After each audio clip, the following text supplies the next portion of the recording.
안녕하세요. 맛있는 성경입니다. 오늘은 창세기 28장 부터 31장까지 야곱이 다른 야곱을 만나다 라는 제목을 가지고 성경을 함께 나누도록 하겠습니다.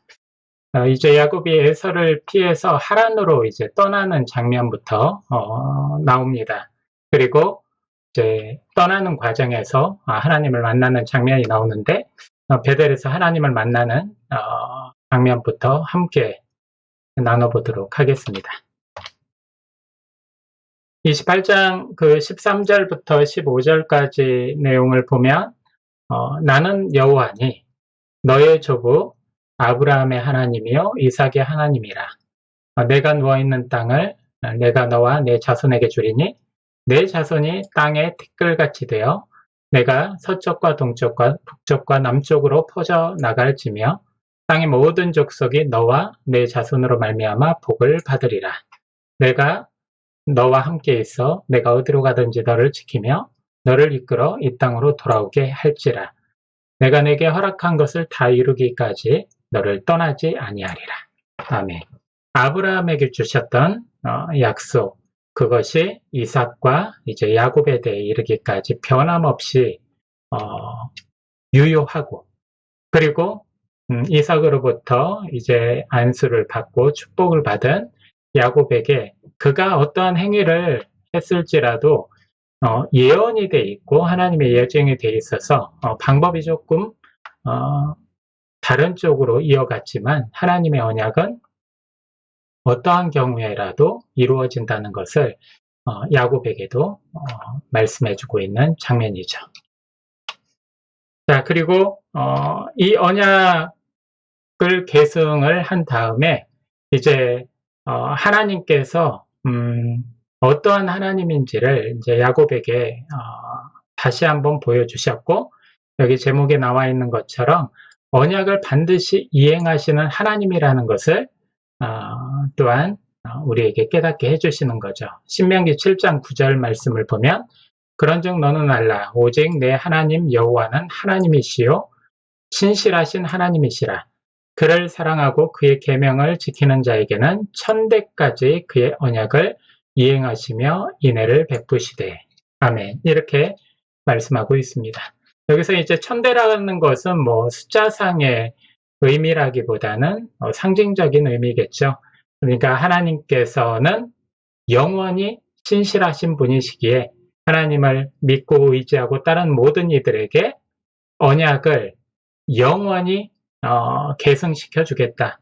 그러면 여기에서 이제 선택을 해야 될 키를 잡고 있는 사람은 바로 인간인 우리들인 것이죠.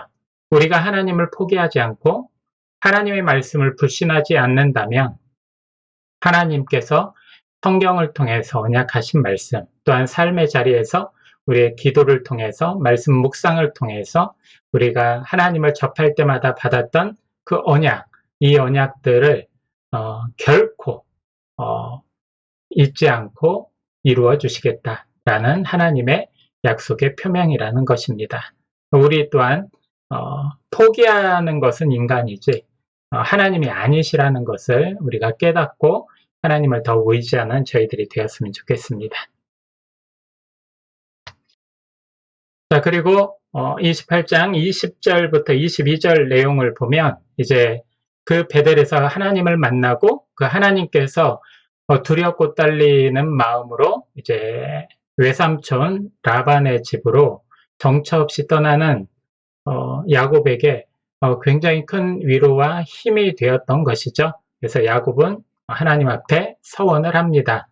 야곱이 서원하여 이르되 하나님이 나와 함께 계셔서 내가 가는 이 길에서 나를 지키시고 먹을 떡과 입을 옷을 주시어 내가 평안히 아버지 집으로 돌아오게 하시면 여호와께서 나의 아버지 하나님이 되실 것이요 내가 기둥으로 세운 이 돌이 하나님의 집이 될 것이요 하나님께서 내게 주신 모든 것에서 10분의 1을 내가 반드시 하나님께 드리겠나이다 하였더라.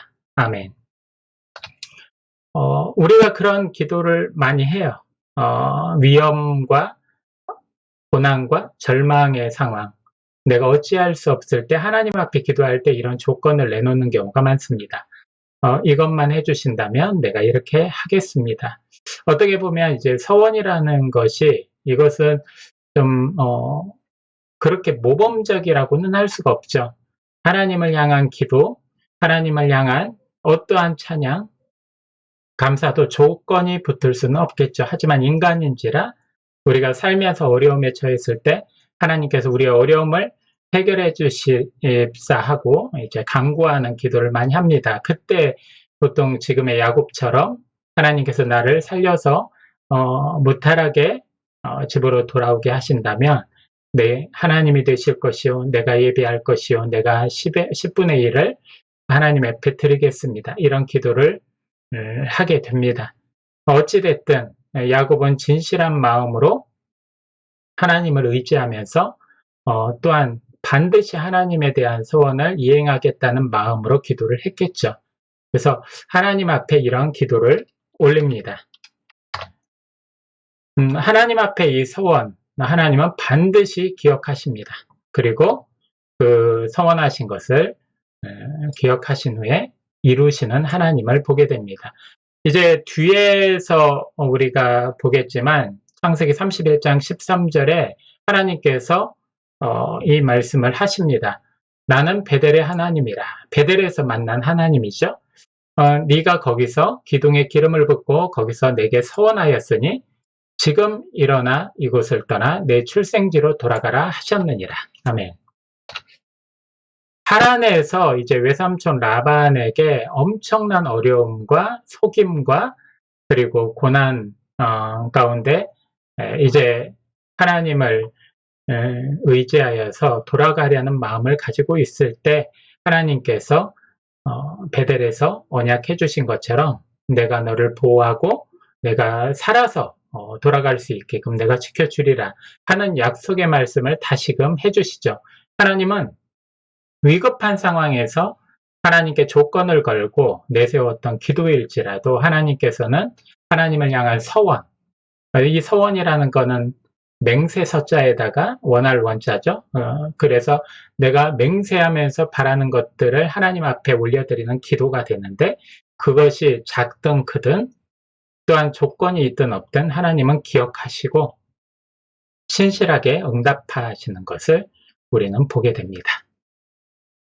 이제 라반이 야곱을 맞이하면서 되게 반갑게 맞이하죠. 그러면서 야곱이 이제 집에서 같이 살면서 노동력을 제공할 텐데 야곱은 먼저 선뜻 얘기합니다. 네 품삯을 어떻게 할지 내게 말하라 라고 15절에 말을 하죠. 이 상황에서 야곱은 라반의 둘째 딸 라헬을 발견하고 그 아리따운 모습에 반하게 됩니다. 그래서 나는 라헬만 있으면 됩니다. 그 라헬을 위해서 내가 7년 동안 당신을 섬기겠습니다. 이렇게 대답을 하죠. 그게 18절에 나와 있는 이 말씀입니다. 그렇게 이제 아주 좋은 모습으로 반기고 또한 대화도 협상도 잘 진행이 됐죠. 그런데 라헬과 결혼식을 하는 그 밤 라헬이 그 침상에 들어오지 않고 첫째 딸 레아가 들어옵니다. 야곱은 상당히 황당했겠죠. 그리고 엄청난 배반감을 가지고 있었을 겁니다. 그래서 어찌하여 외삼촌이 나를 속이나이까 이렇게 말을 하죠. 25절에. 그래서 이 부분을 보면서 이제 처음으로 속임에 대한 누군가에 대해서 나를 배신하고 속이는 그런 감정들 이런 것들을 본인이 경험을 하게 되는 것이죠. 어떤 사람이 나쁜 습관을 버리거나 그리고 안 좋은 환경을 바꾸기 위해서는 어떤 이야기나 권면보다는 가장 확실한 것이 그 사람하고 똑같은 사람을 만나면 그게 조금은 손쉽게 해결이 된다고 하는 말들이 있어요. 지금 야곱은 자신과 똑같이 속이고 있는 라반을 만나서 그러한 속임당하는 사람의 고통과 아픔을 겪고 있는지도 모르겠죠.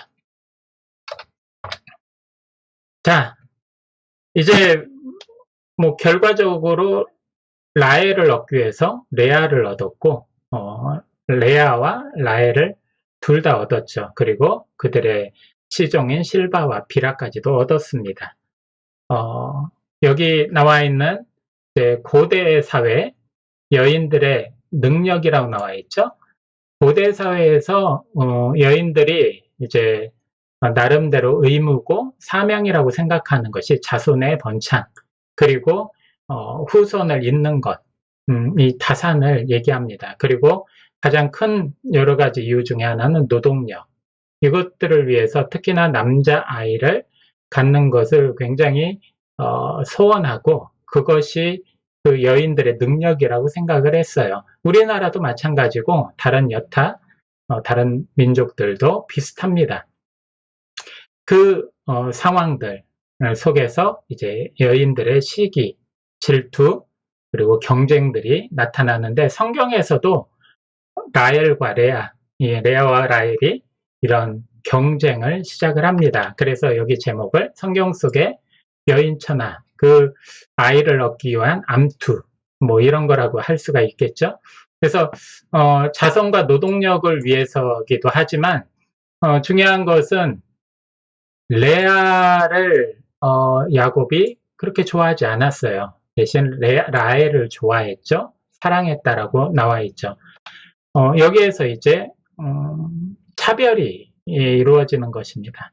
한 가정에서 누군가를 소외시키고 차별하고 누군가를 더 사랑하고 편애를 하면 거기서는 분명히 균열이 일어나고 그 균열이 바로 가정을 파탄시키는 원인 중에 하나가 된다는 걸 이전에 이삭과 리브가를 통해서 우리가 조금 엿봤는데 여기서도 마찬가지입니다.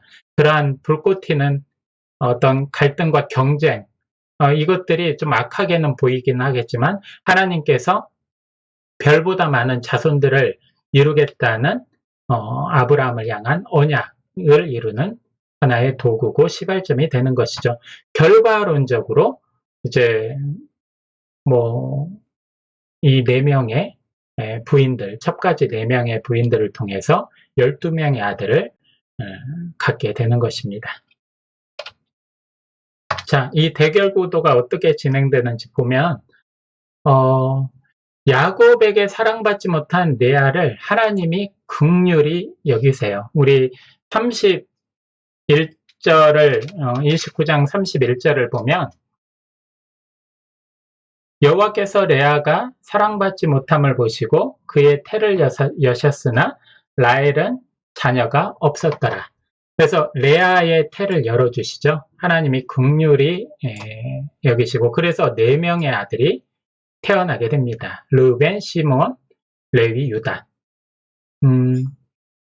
이런 상황들, 이런 상황에서 레아는 찬밥이었고 라헬은 정말 야곱이 사랑하는 여인이었는데 사랑하는 여인은 거의 불임에 가까울 정도로 아이를 갖지 못하고 레아는 아이를 굉장히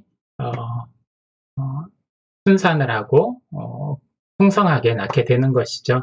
이걸 이제 공평하다고 하기에는 그렇고 하나님의 긍휼, 하나님의 자비가 레아에게 임해서 레아를 통해서 자식이 또한 태어나고 그 자식을 통해서 야곱에게 홀대받던 그 여인의 위로가 되어주는 그런 상황을 만들어 주신 거죠. 그렇게 되니까 라헬이 가만히 있지를 않죠. 그래서 자신이 낳지 못하면 자기의 시종인 비라를 통해서 아이를 낳겠다 해서 비라를 야곱의 아내로 줍니다. 그래서 단과 납달리를 낳게 되죠. 그럼 레아가 가만히 있겠어요? 레아 또한 자기 싫어해서 자기를 밀쳐내는 야곱에게 자신의 시종인 실바를 또 야곱에게 아내로 줍니다. 굉장히 경쟁이 치열하죠. 그래서 갓과 아셀이 태어납니다. 그리고 나서 라헬이 합한 채를 야곱과 교환하자고 레아와 협상을 하죠. 이 합한 채라는 것은 고대 사회에서는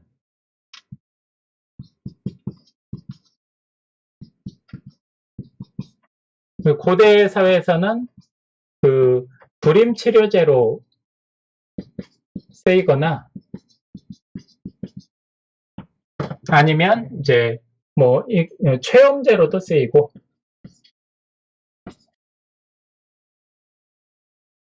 이렇게 쓰였어요. 그리고 이제 훗날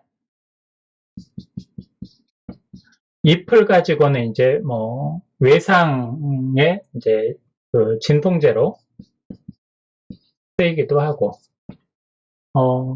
그리고 이제 요즘에는 이제 약제로서 독성은 있지만 이제 법제를 하겠죠. 약제로서 그 우울증 이런 여러 가지 우울증이나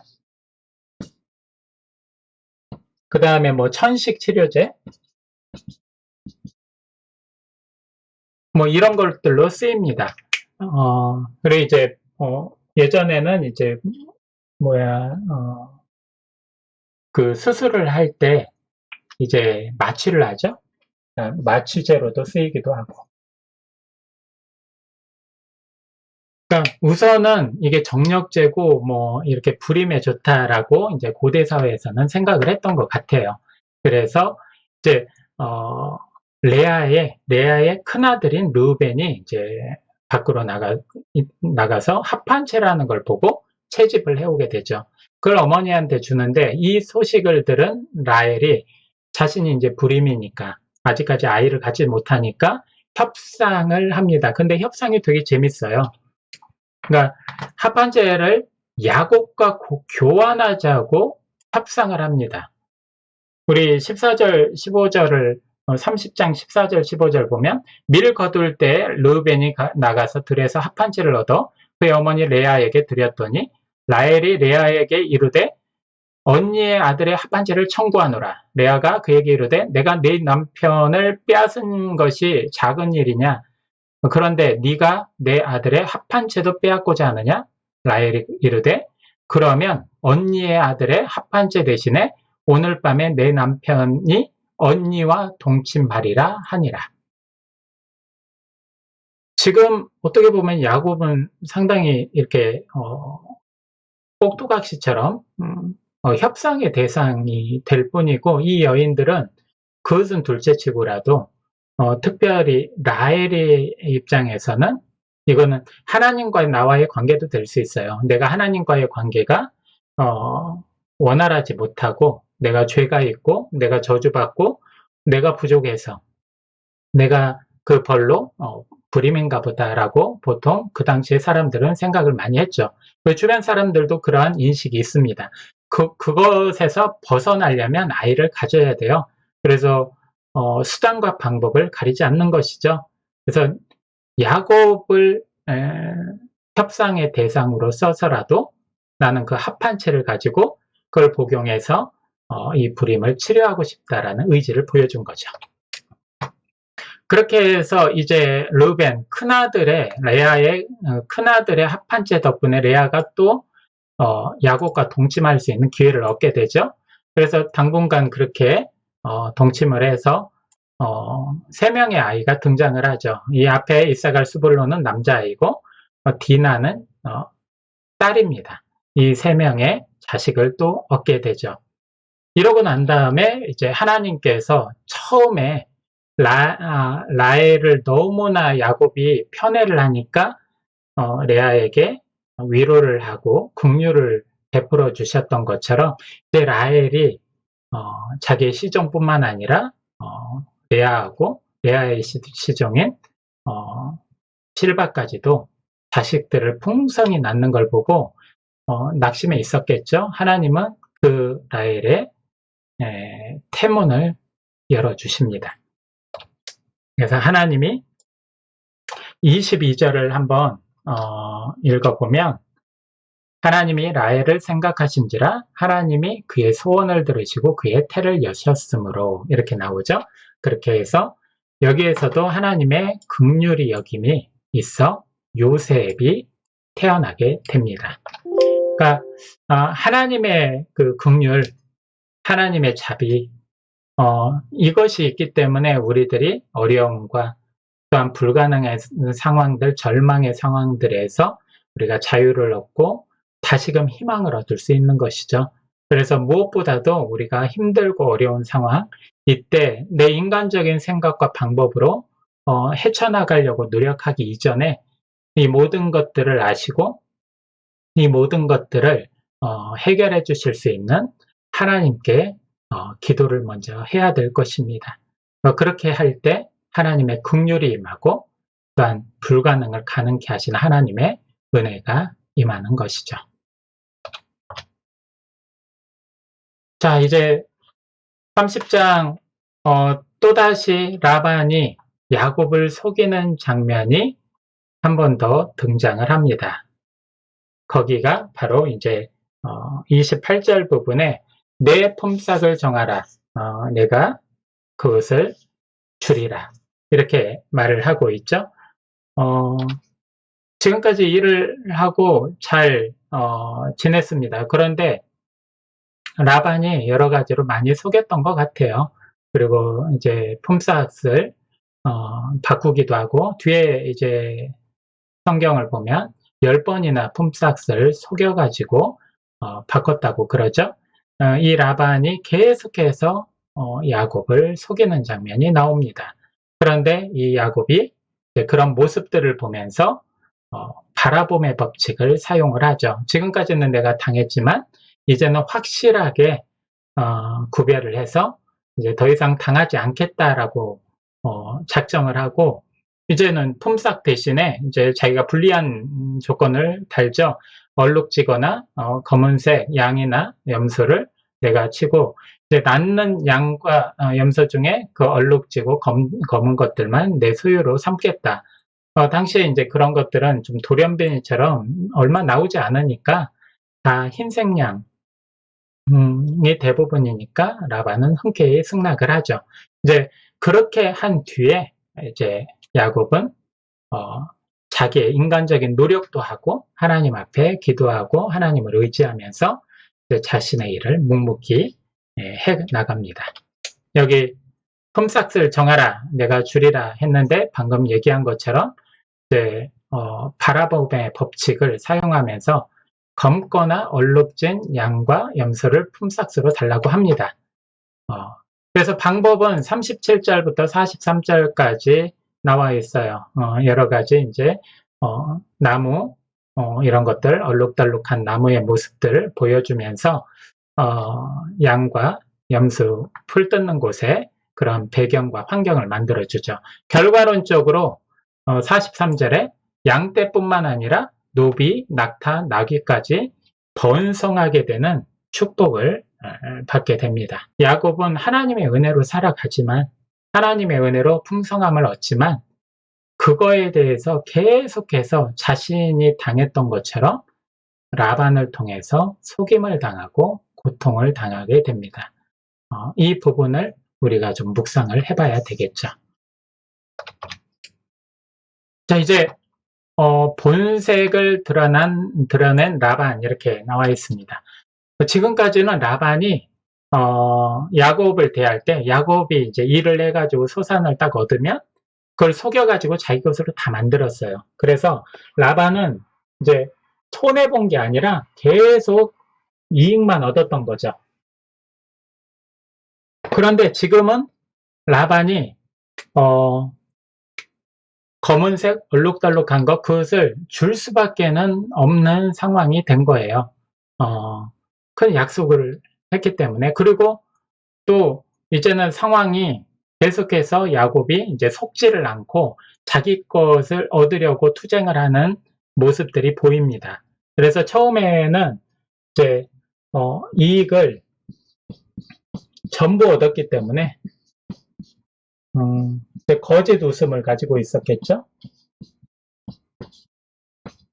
라반이. 그런데 지금은 이익을 분배해야 돼요. 그러니까 라반이 거짓 웃음이 아니라 이제는 본색이 드러날 수밖에 없죠. 자신의 이익이 떨어져 나가니까. 그런데 이 분배는 정상적인 분배죠. 지금까지는 이 이익에 대해서 자기가 폭리를 취하고 있었던 것이죠. 그러니까 이것에 대해서 독점을 하고 있었던 거예요. 줘야 되는 걸 안 주고 빼앗고 있었다는 것이죠. 그러니까 이것은 이제 불로소득이고 또는 불법적인 소득이고, 지금 사회적으로 보면 탈루한 거죠. 탈루. 그러니까 세금을 안 내고 탈루한 거죠. 탈세. 뜨끔한 사람들이 많겠죠. 탈세를 능력으로 생각을 해요. 그런 사람들이 정확하게 세금을 징수하면 그걸 뺏긴다라고 생각을 해요. 그건 아닌 거죠. 지금까지 불법적으로 누려왔다면 이제는 합법적으로 내놔야죠. 그게 우리나라를 건강하게 만드는 것이죠. 그런데 그렇지 않은 사람들이 많아요. 그리고 우리 크리스찬 중에서도 거기에 속해 있는 사람들이 많아요. 가슴이 찔려야 되죠. 찔려야지 회개가 나오고, 회개를 해야지 하나님과의 관계가 회복이 되고, 우리가 구원의 자녀로서 하나님 나라에 들어갈 수 있는 자격도 없고, 하나님의 은혜도 없고, 하나님의 약속의 말씀도 우리를 통해서 이룰 수가 있는 것이죠. 회개를 해야 됩니다. 아무튼 지금 안색이 라반은 변해요. 그리고 라반의 아들들이 노골적인 적대감을 드러냅니다. 나눔 때문에 소득이 줄어든 인간의 본심이죠. 그리고 지금까지는 모두 자기의 소득이었는데 소득을 나누려고 하니까 악한 본성이 드러난 거죠. 방금 설명한 것처럼. 결국 라반의 안색 또한 같이 변합니다. 라반은 또다시 약속을 깨고 품삯을 주지 않은 것처럼 보여요. 우리 여기 31장 6절 7절 한번 읽어볼게요. 그대들도 알거니와 내가 힘을 다하여 그대들의 아버지를 섬겼거늘 그대들의 아버지가 나를 속여 품삯을 10번이나 변경하였느니라. 그러나 하나님이 그를 막으사 나를 해치지 못하게 하셨으며, 이렇게 야곱이 라반의 딸들인 라헬과 레아에게 하소연을 하는 모습이 나옵니다. 그러니까 지금 이 얼룩덜룩한 이런 것들까지도 이제 안 주려고 이제 험악하게 분위기를 가져간 것 같습니다. 이제 그 상황에서 이제 라반의 딸들 그 레아와 라헬 이들의 불만까지 터져 나옵니다. 15절에 보면 아버지가 우리를 팔고 우리의 돈을 다 먹어버렸으니 이런 말이 나와요. 그러니까 이 말은 뭐냐면 고대 이제 메소포타미아 지역, 특히나 이들이 살고 있는 그 메소포타미아 북부 지역 이쪽에 결혼 풍습이 요즘도 그런 데 있죠. 결혼 지참금. 그래서 약혼자가 장인에게 지참금을 줍니다. 이게 말이 지참금이지 예전에 이게 몸값이에요. 몸값. 딸에 대한 몸값. 이들도 노동력이죠. 노동력. 그리고 이제 자손을 낳는 어떤 이제 또 여인이고, 이 장인에게 줬던 것은 이제 시집을 딱 가면 이제 약혼할 때 지참금을 주는데 시집을 딱 갔을 때 그 지참금의 대부분 일부를 뭐 반절이면 반절해서 딸에게 줍니다. 이유는 뭐냐면 가서 그 가게 살림에 보태에 쓰는 것이죠. 그 형편을 또 형편이 어떻게 될지 모르니까 어떻게 보면 보험금 같이 생각할 수도 있는 거죠. 그 이유는 모르겠지만 이런 이제 전통이 있다고 그래요. 그래서 원래는 이 장인인 라반이 딸들에게 라헬하고 레아에게 이 지참금을 일부 줬어야 되죠. 그런데 안 줬나 봐요. 거기 보면 아버지가 우리를 팔고 우리의 돈을 다 먹어버렸으니, 그러니까 한마디로 지금 여기에 설명한 것처럼 사실상 라반은 딸들을 팔아버린 꼴이 된 것이죠. 그러니까 그냥 안 주고 이렇게 자기가 그 이익을 다 취하면 그냥 판 거나 마찬가지죠. 지참금이고 뭐고. 이런 상황, 얼마나 욕심이 많은 사람인지 알겠죠. 오늘 잠언 말씀에 이런 말씀이 있습니다. 마른 떡 한 조각만 있고도 화목한 것이 제육에 가득하고도 다투는 것보다 나으니라. 그러니까 이런 지금 상황들, 그러니까 라반에게 있어서 야곱뿐만 아니라 라반의 딸들인 레아와 라헬은 완전히 남이고 찬밥 신세가 되었던 것이죠. 라반에게 있어서 그들은 찬밥이었다. 그리고 또 15절 뒷부분에 아버지가 우리를 외국인처럼 여기는 것이 아닌가 이렇게 나와 있어요. 이렇게 얘기한 이유는 거기 뒷부분에 이제 19절에 보면 그때 라반이 양털을 깎으러 갔으므로 라헬은 그의 아버지의 드라빔을 도둑질하고 이렇게 나와요. 그러니까 지금 그 당시에나 지금도 마찬가지예요. 목축하는 곳에서 양털 깎는 것은 축제예요. 축제. 힘들기는 해도 그거는 어떤 수익을 올릴 수 있는 과정들이고 여러 가지로 큰 의미를 가지고 있죠. 그래서 그 축제 때 가서 이틀이든 3일이든 먹고 마시면서 즐기는데 그곳에 초대를 받지 못한 거예요. 그것을 틈타서 이제 야곱과 레아와 라헬 이 모든 가족들은 조용히 라반을 떠나려고 한 것이죠. 그래서 이 15절에 나와 있는 말씀처럼 우리를 외국인처럼 여기는 것이 아닌가. 완전히 타인으로 여긴다. 삼법신세를. 그러니까 있으나 마나한 존재로 여긴다라고 이제 불평을 하는 것이죠. 그들은 이제 가면서 드라빔을 훔쳐갑니다.